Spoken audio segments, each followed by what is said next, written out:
If you take your credit card and you go shopping and you run up a large credit card debt, you're running a trade deficit with all those shops. Now, it would be pretty strange if you then blamed all the shop owners for having sold you all those things. You're ripping me off, you're ripping me off, you're ripping me off, I'm running a trade deficit. That is the level of understanding of the President of the United States. The trade deficit does not represent at all trade policies. It represents spending relative to production or earnings. We call that an identity. I teach it in the second day of my course in international monetary economics. Trump never made it to the second day. So he says, you're running a trade deficit. Look, they're all cheating me. But all that's happening is the United States is outspending its national income. And you can look at the national income chart. You can add up consumption and investment and government spending, and you could subtract off gross national product, and lo and behold, what will that equal? Not approximately, exactly. That will equal the current account deficit, which is the comprehensive measure of how much you spend on goods and services versus how much you sell in goods and services. So the United States runs a current account deficit because it spends more than it produces. Why does it do that? We have a big credit card in the United States. It's called the national government. The US government spends about $2 trillion a year more than it takes in revenues. What it's doing is making transfers to the American people and to American businesses. It doesn't tax Americans for those transfers because, here's another little fact, because the congressmen that vote on the budget got into office by being paid for their campaigns by rich people who don't like taxes. So the political system says spend, but don't tax us. So we run a chronic deficit in the United States. That spending goes out either as transfer payments or goods and services, and that's more than our national income, which is about $30 trillion, and our spending is about $31 trillion. And that's our trade deficit. And for that, Donald Trump blames the world. Okay, I fail him for this if he were my student. He's my president. It's a little weirder because when he did this, in 2 days, the world lost $10 trillion of market capitalization. By the way, where did it go? Did it get transferred from here to here? No, it got destroyed. Why destroyed? Because trade, something also the President of the United States doesn't understand, is mutually beneficial. So if you stop trade, everybody loses. It's not that one side wins, the other side loses. He cannot understand that concept as a guy that traded real estate in New York. So his idea is somebody had to win, somebody had to lose. But what happened when he made this announcement was $10 trillion was wiped out worldwide. It's not that the US went up and they went down. No, everybody went down. Because the whole world system is based on a division of labor, and he's breaking that division of labor into pieces.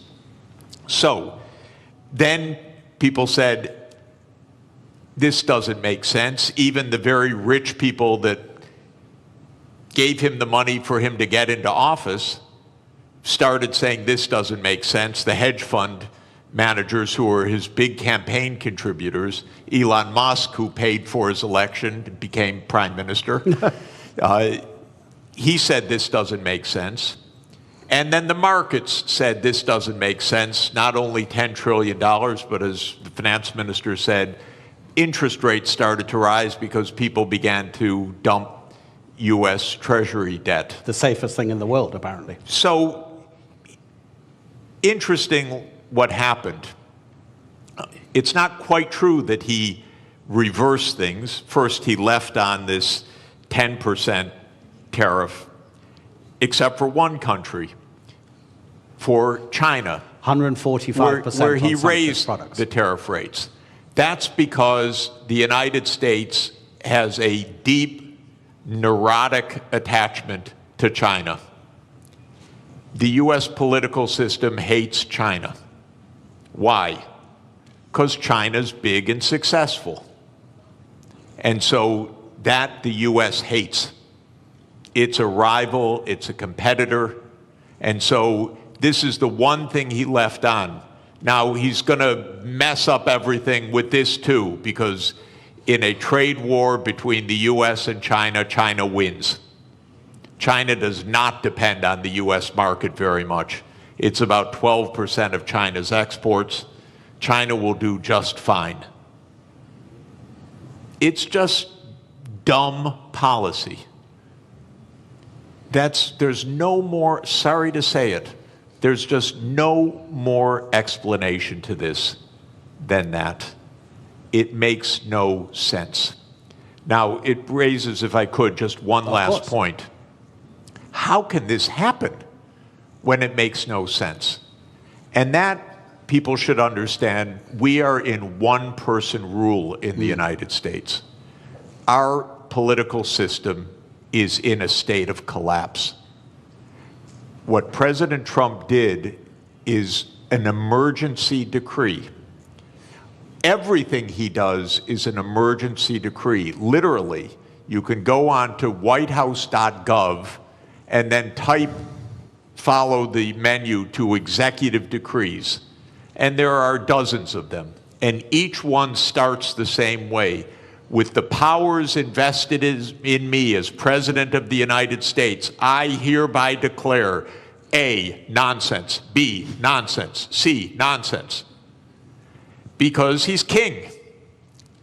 Those powers are not invested in the President of the United States. They're invested in the Congress. You read Article 1, Section 8 of our Constitution. It says that all duties originate with the Congress. And specifically in the lower house, all legislation has to start in the House of Representatives. But the U.S., starting in 1945 after World War II, became a military state to a large extent. And so it sprinkled in its legislation emergency, emergency, emergency. And Trump doesn't have to prove anything's an emergency, he just has to say something's an emergency. So suddenly the trade deficit became an emergency, and on that basis he issues a one-person rule. Even his aides don't know what he's doing. You raise one final interesting issue, which is that the market recovered about $4 trillion when he reversed. Anyone who knew that 5 minutes before made billions. This is not the cleanest government in the world, I can tell you. I'd be hugely surprised if some people didn't know just a bit ahead of time, starting with members of the U.S. Congress, by the way. Look, we'll get into the more general issues about protectionism and the end of globalization, in a minute, but I think what's happening and the directives coming from the White House is such a perfect example of what this panel is about. I'd just like to stay on this just for a few more minutes. Minister, is protectionism always a short-term aim And does it always come at the expense of the longer-term gain? Donald Trump hasn't said it in public, but apparently in private, during his first term, he was asked about the problem of the US national debt. And his answer was, I don't care because I'll be dead by the time it's a problem. And apparently that's also his approach to the climate crisis. So is this protectionism coming from the White House a short-term fix which is going to hurt America in the longer term in terms of how it grows?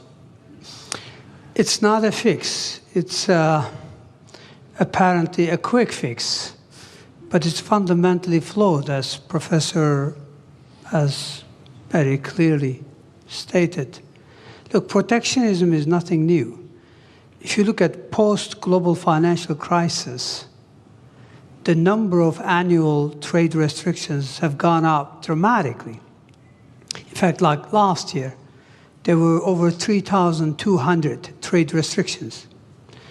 That is almost 11 times higher than what it was pre-global financial crisis. So this has been a trend, but what we have seen over the past week or two is clearly a new level. This goes beyond some protectionist measures, trade restrictions.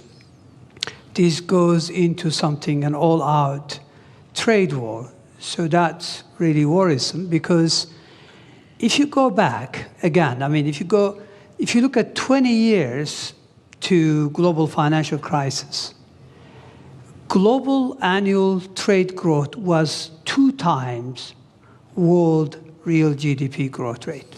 So in a way, trade was the engine of growth. Mm-hmm. Now that engine has been slow.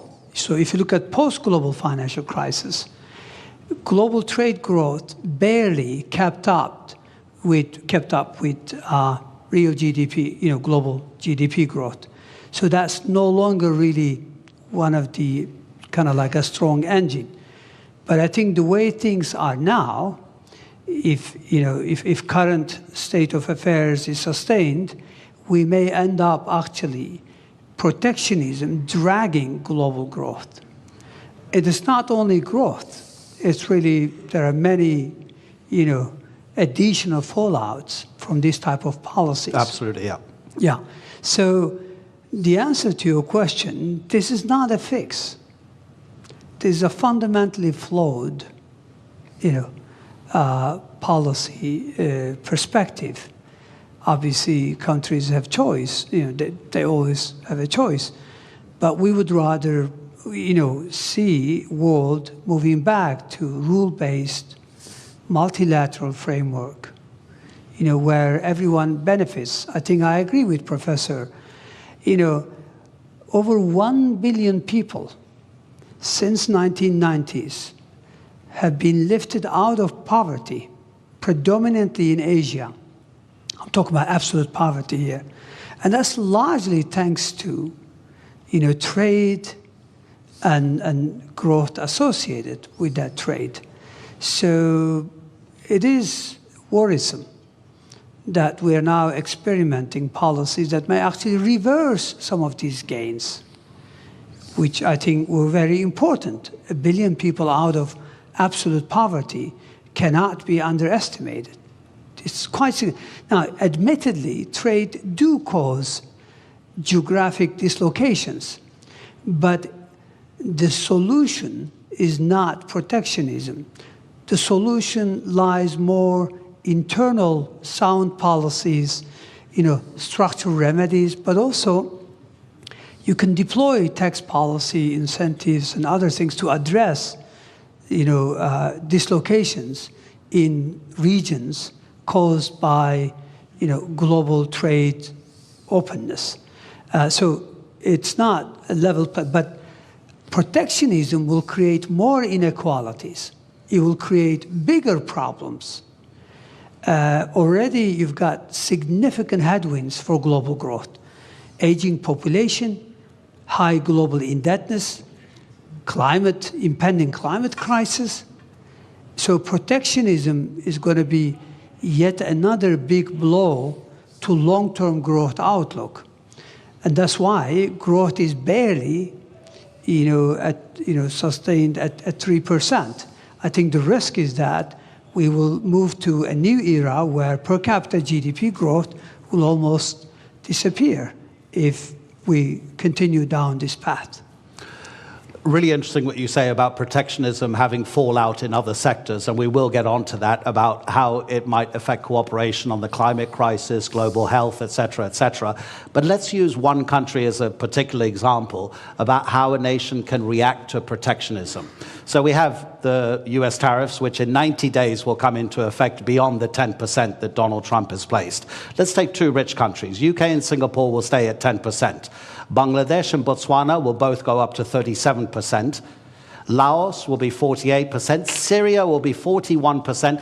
Lesotho in southern Africa will be 50%. In 2023, the US exported to Lesotho $7.33 million worth of goods.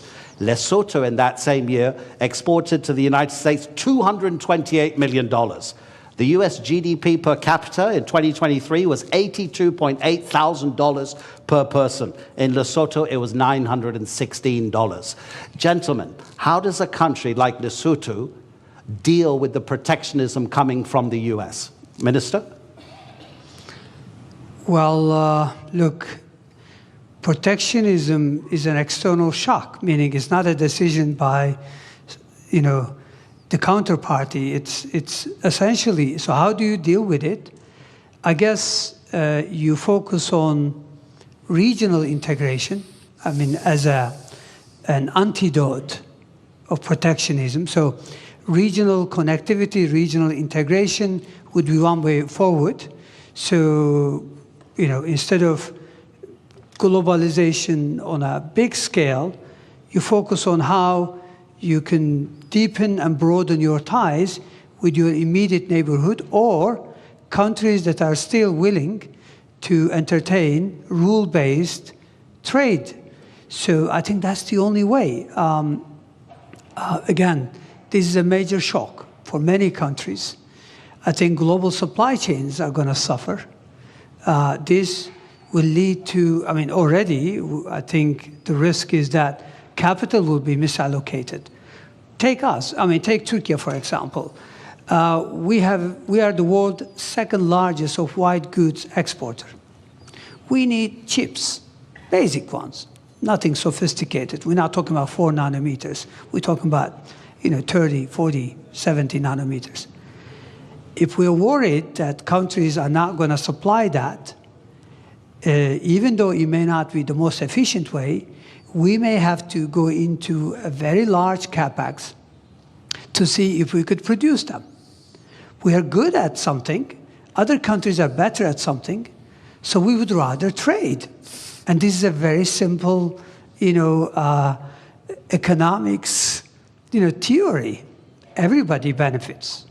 So I don't think, X country or Y country, there's not much they can do except to look at, ways in which they could mitigate the fallout from not being able to sell goods to the United States. But Professor, that takes a long time to arrange because, of course, the shock is immediate. You can't make deals that quickly, can you? I think the particular tariff rates that Trump announced last week that led to that financial bloodbath are not going to come back. So I don't think we're going to hear again about those numbers after 90 days. 90 days in U.S. time now is infinity. It's eternity. We'll never hear those numbers again. Where did those numbers come from? Something, again, so stupid you can't believe that any country would do this. But the idea is the following. As I said, if you want to know what your trade balance is, you earn some income, so you sell some services to somebody, and you buy things. And if you spend what you earn, you're in trade balance. Technically, you're in current account balance. Now, most of us, I work for one employer, my university, So I run a big trade surplus with my university, and then I run a pretty big trade deficit with the grocery store that we buy our groceries from, and if I have to buy shoes, I run a trade deficit with the shoe store, and so forth. Trump's idea, just to add to the craziness of it, is that you should run a trade balance with everybody, not an overall trade balance, but a trade balance with everybody. So you should sell a little bit, you should work a little bit for your shoe store, you should work a little bit for your grocery store, you should go around anytime you want to shop, you trade something. I'll write you an essay if you'll sell me shoes. And you make your living somehow trying to balance your trade with all of your counterparts. Well, this is insane. This is why we have a market economy. You don't have to have balance with every transaction that you do with somebody. But what Trump said was, oh, Lesotho, they sell us more than we buy from them. So they're cheating us. That's literally what he said. Literally what he said. Okay, is it completely delusional or rhetoric? It's delusional, okay? Just so you know. It's weird. But anyway, now then he calculated a formula. Okay, Lesotho, we have to tax them by the amount to reduce the imports from them so that we have balance with Lesotho. And then they made some absolutely stupid formula that you would not accept in a first year, third week class. It came out of the U.S. Trade Representative's office. They probably were told, do it overnight, the boss wants it. And then they came up with a list of tariffs, country by country, based on the bilateral trade balance. You cannot make this stuff up. This is not it used to be not a Mickey Mouse country, my country. But this is Mickey Mouse. This is not, and I apologize to Mickey Mouse. He would not do this. Mickey Mouse is smarter than this. So we are in a crazy land, actually, with this. Now, it stopped for a moment. We'll never hear those numbers again. I don't know what we'll hear in 3 months. God help us, really. Because it probably won't have to do with trade. It'll have to do with something else. But we can't normalize this as what's the rationale, how to negotiate, what to do. Of course, 60 countries immediately said, we'll rebalance with you. And the President of the United States literally used the language I'm about to use. I'm quoting him because otherwise I would never say this. He said, 60 countries are coming to kiss my ass. He said that in a public speech, the President of the United States. So this is, I'm sorry, I apologize. No, but it's presidential language. Yeah. Okay? I'm only speaking at high political terms. So we cannot normalize this. We have to say no. We didn't spend 100 years on 200 years, 207 years since David Ricardo put forward the idea of comparative advantage, okay? And we have been building the trade system since the ruins of World War II for 80 years. And we have been building the World Trade Organization, which the U.S. led the creation of, I think it's fair to say, for 31 years. This should not be normalized to try to figure out what is the theory of this. And it's a more fundamental point, ladies and gentlemen. The United States is a rogue nation right now on many things, not just on trade, but on making Gaza into the U.S. Riviera, on whatever it wants to say. It's a little bit of a rogue nation. For the world to hold together, the rest of the world has to say, we're not going down crazy lane. We're going to be responsible. We're going to go to the UN. We're going to go to the World Trade Organization. We're not going to get into this downward spiral. Because if we normalize craziness, there is no way out. You mentioned Mickey Mouse, but there's a kind of a theme here from Bloomberg, the news agency. These are its headlines in the morning and the afternoon of Tuesday, Wednesday, and Thursday. Tuesday morning, this is madness. In the afternoon, a clown show. On Wednesday, stocks keep falling. In the afternoon, could have been worse. Thursday morning, assessing the damage. Thursday afternoon, Trump blinks. Minister, and by the way, if I yeah. may, because it's interesting, because I'm living in this crazy world, the Secretary of Treasury then, with all deference to a person who has a very hard job, he says, this was planned all along when Trump dropped this. Can you imagine? He couldn't say anything else, though. Well, yeah, I know, but to hear this from your Treasury Secretary is not also reassuring, because all you hear is a crazy land rather than what we need to hear, which is rationality. Okay, so let's make it more general for the moment. And by the way, ladies and gentlemen in the audience, I'll give you a few minutes at the end if you want to ask our two panelists a question. We'll try to get a few questions in from the audience. So to broaden it out, Minister, as the professor says, and pretty much everybody agrees, protectionism doesn't make economic sense because in the longer term, it's going to cost everybody. So what's driving increasing protectionism, not just in the United States, but in other nations as well? Because if it doesn't make economic sense, does it mean it then becomes a political statement from the person imposing that protectionism to almost appear as like a nationalist moment to bring people towards that decision maker politically rather than economically? Well, it's easy to explain. I think what is driving the current, what seems like a fundamentally flawed policies is, first of all, let's set the scene. I mean, there's a geostrategic competition between China and the United States. We know that.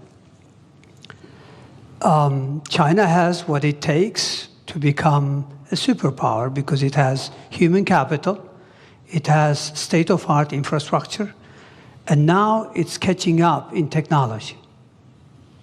The United States considers itself as the hegemon power. So we know from history there's always been tensions between existing superpowers and emerging ones. It doesn't have to end this way, meaning in a trade war or any other wars, but it does in the past. I mean, history tells us that we more frequently see tensions rather than cooperation. So what lies behind this? Very simple. Go back to 20 years ago, roughly speaking. China accounts for about 8% of global manufacturing. Today, China accounts for more than 30% of global manufacturing. Who lost ground? United States, European Union, and Japan. United States clearly also sees this. Again, go back to 20 years ago and just visualize a world map. Which country commands as the main trading partner of the rest of the world? Maps are all over the place. Clearly, it was the United States 20 years ago. Today, it's China. Now, normally, the way you would respond, the way I would respond, is that, look, we need sound policies, structural reforms to regain ground. Instead, it looks like this rivalry, combined with lack of, obviously, clear understanding, is that it leads you to go after quick fixes. And quick fixes, which is also to do with populism, nationalism, is to blame others and is to present it in a simple fashion. The reality is you have to be more competitive. You have to invest in upskilling, reskilling your population. You have to invest in your infrastructure. And you have to, there's a long list of homework. But those are politically difficult to deliver. They take time, and they're difficult. So structural policy has been lacking in most countries. And when you can't deliver structural transformation, then you rely on monetary policy to fix things.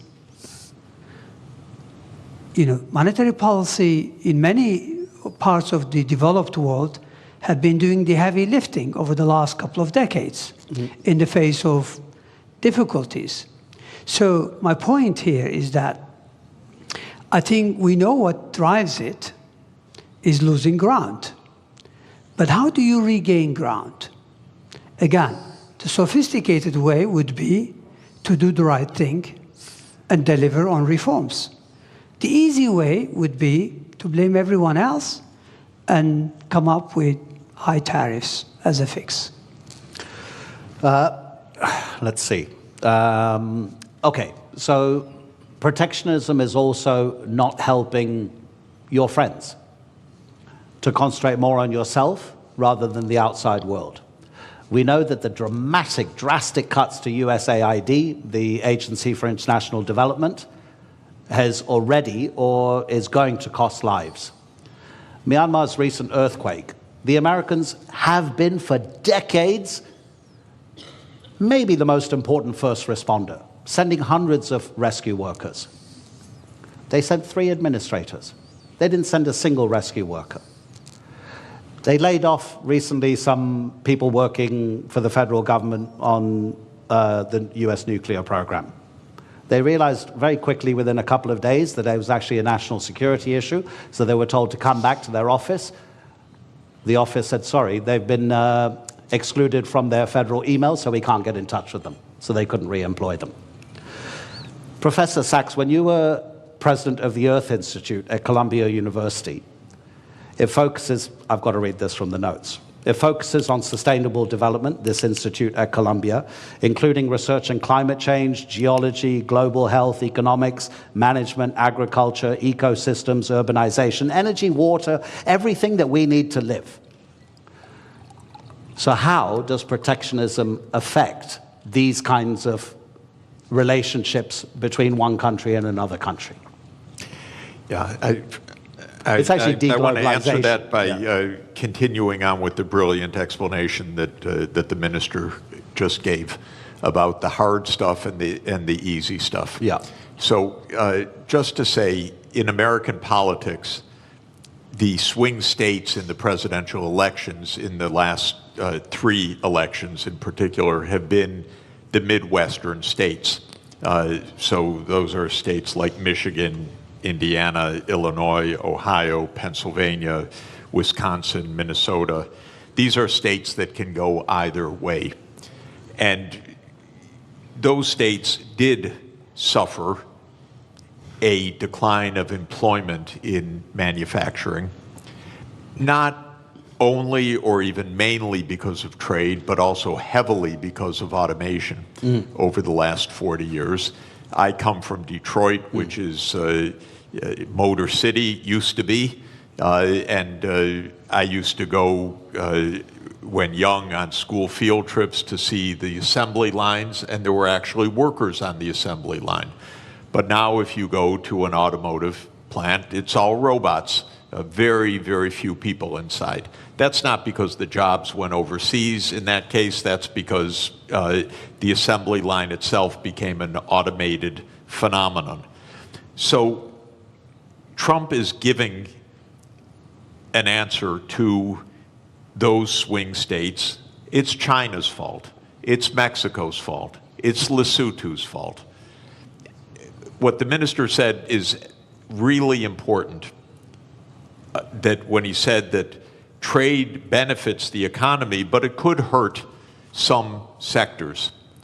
And what you do is not stop the trade, but you make sure that you pull everyone along, maybe in a regional policy, or maybe in job reskilling, or maybe in some other kind of public investment or education policy.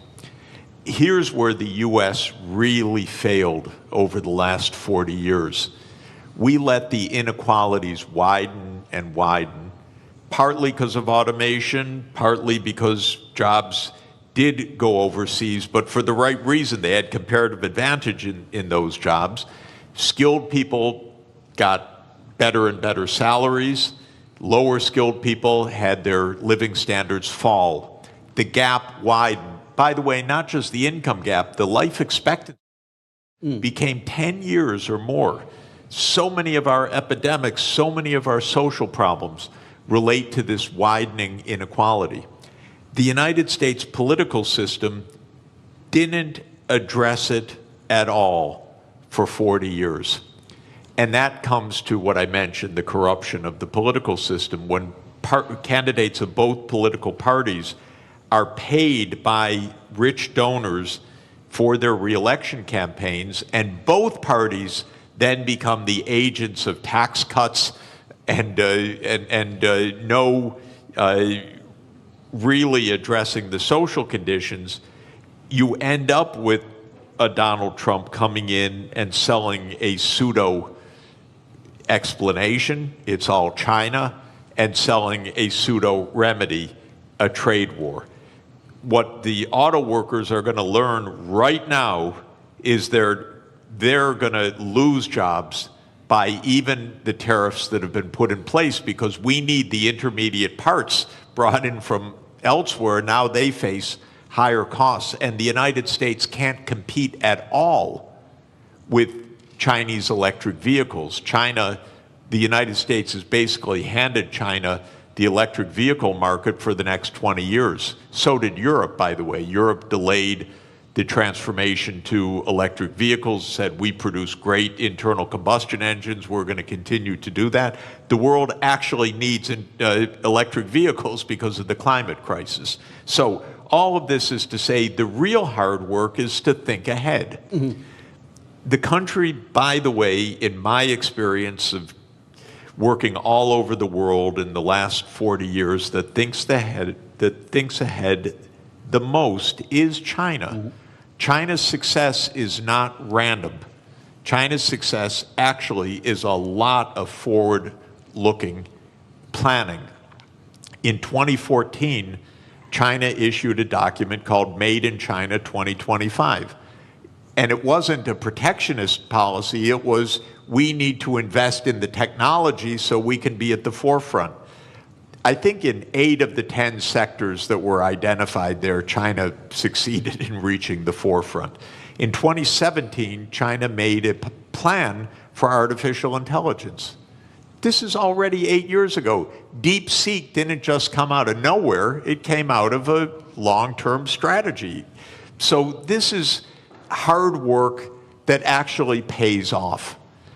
This is what every government should do. This is what every country should do, is look ahead. Now, you mentioned very interesting idea. We got a president who doesn't understand and maybe doesn't care about the future in the same way. But just to say, the biggest issue on the planet should be the climate crisis, not all the things we're endlessly talking about. And every part of the world is going to suffer terribly by what has been built in terrible, very dangerous climate change. It's out of the headlines. But, you know, I had a very difficult job. I was the director of an institute with 300 climate scientists for 14 years, some of the world's leading climate scientists. The reason it was a hard job is that every week they came up and told me, it's worse than we thought. They would give me endlessly grim news. And the lead climate scientist at Columbia University is a man named James Hansen, who I regard as the world's leading climate scientist. And he produced a study in January that said it's much worse than we have thought. The world's temperature has gone up by 0.3 degrees Celsius in 3 years. We have had 21 months of the last 22 above 1.5 degrees. That's the new baseline, by the way. That's not because of an El Nino effect. That's the new baseline. We already blew the limit that we set 10 years ago in Paris that we said we would not exceed. We're already above it. And what Hansen says is we're rising at an accelerating rate.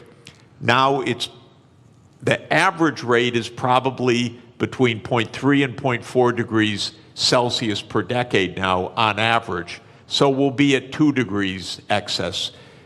What all of this means is profound danger 20 years from now, 25, 30, but we're already seeing terrible danger today. I don't want to minimize what's already happening. Los Angeles burned down, massive forest fires in Korea last week. It's everywhere. My wife and I are nonstop traveling. Every single place we go is some kind of climate crisis, literally. It's a drought, it's floods, it's heat waves, it's pest infestations, it's forest fires. And the sea level is going to rise by many meters, which is not great for Istanbul, by the way, and not great for coastal areas. It's very dangerous what is built into the system. Now, what is Trump's answer for this? Yesterday, King Donald issued an executive decree to bring back coal. It's willful destruction of well-being, willful. And that is, again, he pulled out of the Paris Agreement. What I'm hoping, ladies and gentlemen, is the other 192 members of the UN have to say, no, we're not entering a crazy land. We're going to take care of our future. Right now, I live in a crazy land. But the rest of the world has to avoid the crazy land, has to avoid normalizing this. I don't know if any of you saw it during the height of the coronavirus pandemic. An Australian artist, cartoonist, drew a cartoon which had the first tidal wave, kind of a tsunami of economic recession. There was a bigger tidal wave tsunami behind it, which was COVID-19, and then a huge one over both of them, which was the climate crisis. So get ready, I'll give you a chance to ask a few questions, but I just wanted to address one final issue to the minister. And I was getting a bit depressed, Professor, when you were talking about that. I tell my kids since they were born, they're now 21 and 19, live anywhere you want in the world, but don't live near the coast or near a river. The professor is saying that the climate crisis is going to be one of, probably, I'm kind of, putting words into your mouth, Professor, that deglobalization, if it becomes more and more of a popular sentiment and policy, the climate crisis will be affected because of a lack of cooperation through deglobalization. Minister, what other big dangers do you see if the trend of deglobalization gathers pace? Well, as I mentioned earlier, in addition to the impending climate crisis, which could have a devastating impact on the future of humanity, I think we are faced with significant headwinds that already exist, but some of them could become more complicated. One of them is high global indebtedness. Mm-hmm. If protectionism clearly goes the way it is today, meaning if we really go into these trade wars, and if this leads to higher inflation, even for a couple of years, if that's the case, then that means long-term interest rates are likely to rise. And if that is so, then many countries are already struggling to manage the debt service. Global indebtedness, if you look at it, overall indebtedness was 328% last year. 328% of GDP. Yeah. This is huge. When interest rates are very low, no big deal. But when rates go up, clearly that's a big issue. I mean, look at the Turkish scene. Yes, we've had a domestic domestic issue that led to some market turbulence. But what happened post-April 2, CDS have gone through the roof. CDS are country risk premium. Our external bond yields, 10-year, 5-year, they all gone up significantly on the back of these tariffs. I think there are already many countries, according to UN, that pay more on interest on that than what they are able to earmark for education and healthcare combined. So I think we already have issues such as indebtedness that the current trend could exacerbate. Aging population already could create huge constraints on public finances going forward. So those are some of the additional headwinds that exist that could actually serve as speed limit or a drag on growth. So I think the world, and I agree with Professor that the world has to, rather than going down this path, we need to cooperate more. We need to work more closely on climate change, on how to address other problems, because protectionism will also lead to probably global inequalities. If you don't allow AI chips to be freely available to everyone, clearly that's a big issue, because then many countries will be left behind in terms of tapping this AI that has immense potential to boost productivity. Protectionism is not limited to trade of goods and service. It's now associated with financial flows, with diffusion of technologies through FDI. So clearly, I think we'll be worse off unless we cooperate, unless we return to multilateralism. But sadly, right now, it's all about shift to minilateralism. A few countries getting together, but that's not enough. I think issues are too big for few countries to address. I think the rest of the world should come together. So yes, there are significant challenges. When you mentioned aging population, I have a good example from Europe, that only 2 countries on the entire continent are having enough babies to sustain their population level. That's Ireland and Portugal. So you imagine the pressure on the taxation system and the spending on those other countries that are not sustaining their population levels and are just getting older and older and older. Okay, let me look at the back as well if anybody has any questions. We've got about 7 minutes left. And please, make it a question, not a lecture, because if it's a lecture, I'll have to stop you.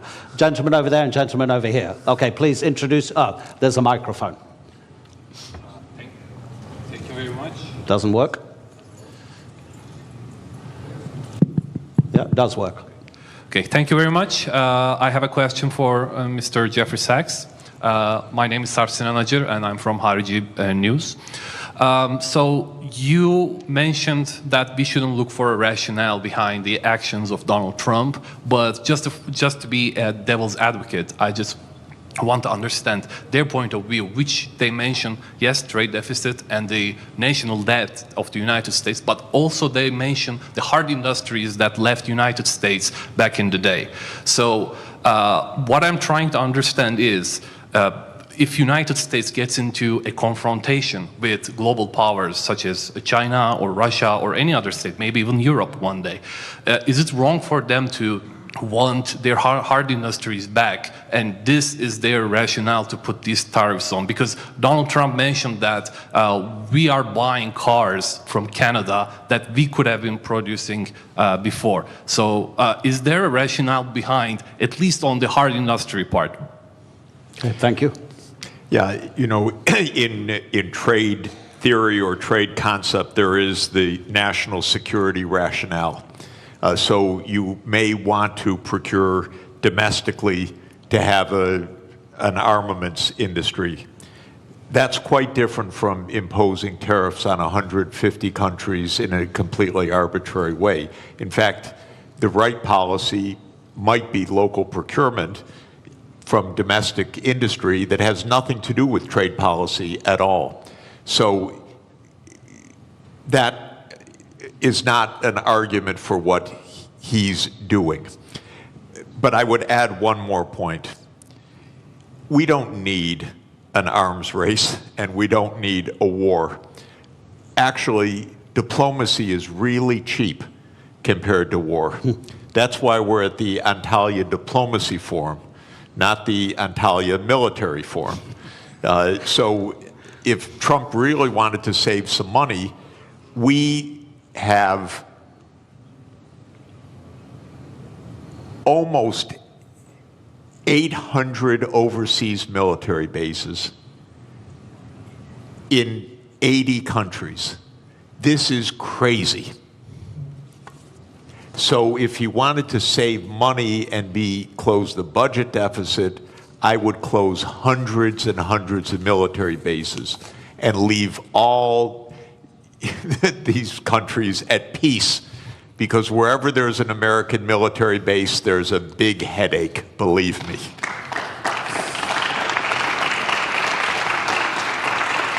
Sir, okay, is your question to the finance minister? Is your question to the finance minister or to the professor? Because I want to even things up. I would come back to you if it was for the professor, but if you, okay, let's address it to the finance minister.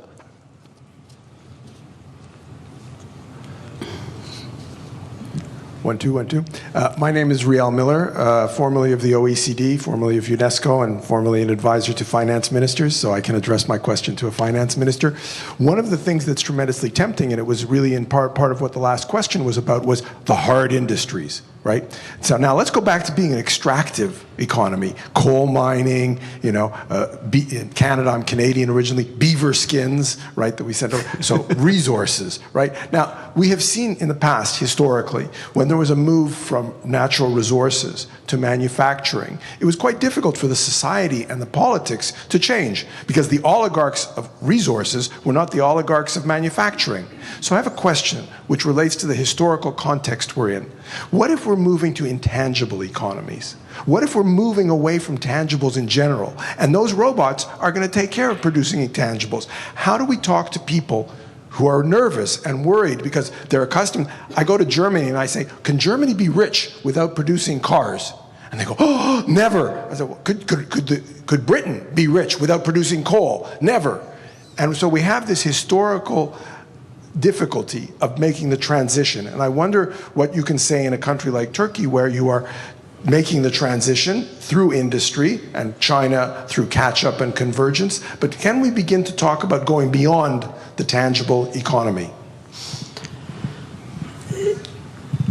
Of course, we can imagine, because if you look at the last couple of 100 years, there has been significant, trends. I mean, if I'm not mistaken, if you go back to 200 years ago, 90% of employment was in agriculture. Today, in developed West, it's about 1%, 2%. But we are much better off. So I think we can extrapolate. It's true that we may achieve artificial general intelligence soon, meaning within a year or two, and according to experts, maybe artificial superintelligence within 5 years. And assuming that also gets converted in robotics and advanced manufacturing, chances are the traditional employment will no longer be there. So we have to come up with obvious. So that's why I think, it seems like today's debate, considering what is ahead of us, a bit outdated. So I hear what you're asking, and it's really complicated. We all have to think. I remember attending a global economic symposium in Kiel back in 2007, and one of the sessions, because I was finance minister and treasury, they put me in that session, in that panel, and the question was, when do we start taxing robots? So, look, yes, I do see that happening. I don't have the answer, but certainly we have to think about it. It'll be interesting to know if a robot will need a work permit as well, right? Okay, that's it. The time is up, ladies and gentlemen. It was always going to be too brief with these two particular gentlemen.